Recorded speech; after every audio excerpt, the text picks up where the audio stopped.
Ini saya viralkan ini menilang nggak ada sopan santun, nggak ada akhlak.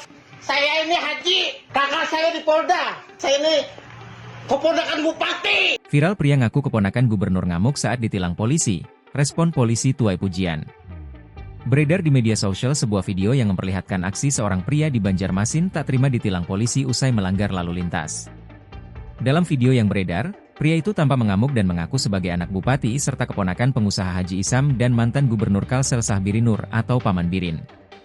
Sambil berbicara dengan nada keras, pria tersebut merekam wajah polisi yang menilangnya hingga mengancam akan memecat lantaran aksinya tersebut. Peristiwa ini pun kemudian viral di media sosial usai diunggah akun Instagram. Kabar Banua Kalsel Kamis, 16 Januari 2025. Dalam video terlihat peristiwa penilangan itu terjadi di lampu merah simpang 3 antara Jalan Ahmad Yani dan Kuripan Banjarmasin. Pria yang mengamuk lantaran ditilang itu tampak melepas bajunya kemudian mendatangi petugas lalu mengancamnya. Tak sampai di situ, pria itu pun kemudian mengancam akan memecat petugas yang menilangnya dengan mengaku sebagai anak bupati dan keponakan Haji Isam serta Paman Birin. Ini anak bupati Kalimantan, sampirnya macam-macam.